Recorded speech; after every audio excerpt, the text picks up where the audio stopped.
ನಮಸ್ಕಾರ ಸ್ನೇಹಿತರೆ. ಈ ನನ್ನ ವಿಡಿಯೋ ನೋಡ್ತಿರುವಂಥ ಎಲ್ಲ ವೀಕ್ಷಕರಿಗೂ ಒಂದು ವಿಷಯ ಹೇಳೋಕ್ಕೆ ಇಷ್ಟಪಡ್ತೀನಿ. ನಿನ್ನೆ ಸುಮ್ಮನೆ ಕುಳಿತಾಗ ಒಂದು ವಿಶೇಷವಾದ ಒಂದು ಐಡಿಯಾ ಬಂತು. ಏನಪ್ಪ ಐಡಿಯಾ ಅಂದರೆ, ಈ ಬೇಸಿಗೆ ಕಾಲದಲ್ಲಿ ನಮಗೆ ತುಂಬ ಬಾಯಾರಿಕೆ ಆಗುತ್ತೆ, ಪಕ್ಷಿಗಳಿಗೂ ಬಾಯಾರಿಕೆ ಆಗುತ್ತೆ. ನಮಗೆ ಬಾಯಿ ಬಿಟ್ಟು ಕೇಳಲು ಬಾಯಿ ಇದೆ, ಪಕ್ಷಿಗಳಿಗಿಲ್ಲ.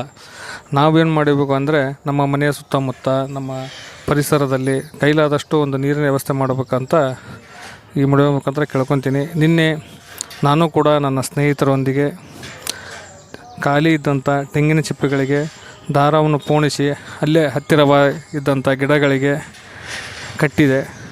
ಅಲ್ಲಿ ಅದರಲ್ಲಿ ನೀರು ತುಂಬಿಸೋ ವ್ಯವಸ್ಥೆನ ಮಾಡಿದ್ದೇನೆ. ನೀವು ಈ ವಿಡಿಯೋದಲ್ಲಿ ನೋಡ್ತಾ ಇರ್ಬೋದು. ಸುಮಾರು ಒಂದು 3-4 ಗಿಡಗಳಿಗೆ ನಾನು ಹೋಗಿ ಈ ನೀರಿನ ವ್ಯವಸ್ಥೆಯನ್ನು ಮಾಡಿದೆ. ಅಲ್ಲಿ ಕೈಲಾದ ಮಟ್ಟಿಗೆ ನಾವು ಒಂದು ಪರಿಸರಕ್ಕೆ, ಪಕ್ಷಿಗಳಿಗೆ ಸಹಾಯ ಆಗಲಿ ಅಂಥೇಳಿ ಇದು ನೋಡಿ, ನೀವು ವಿಡಿಯೋದಲ್ಲಿ ನೋಡ್ತಿರ್ಬೋದು. ಈ ಮಡಿಕೆಗೆ ನೀರು ಕುಣಿಸ್ತಾ ಇದ್ವಿ. ಇವತ್ತು ಬೆಳಗ್ಗೆ ಹೋಗಿ ನೋಡಿದಾಗ ಪಕ್ಷಿಗಳು ಅದರಲ್ಲಿ ನೀರು ಕುಡಿತಿರೋದು ನನಗೆ ತುಂಬ ಸಂತೋಷ ಅನ್ನಿಸ್ತು. ಮುಂದಿನ ದಿನಗಳಲ್ಲಿ ನನ್ನ ಕೈಲಾದ ಮಟ್ಟಿಗೆ ನನ್ನ ಪರಿಸರದಲ್ಲಿ ಪಕ್ಷಿಗಳಿಗೆ ನೀರುಣಿಸೋ ಪ್ರಯತ್ನ ಮಾಡ್ತೀನಿ. ಇನ್ನೂ ಬೇಸಿಗೆ ತುಂಬ ಜನ ಇದೆ.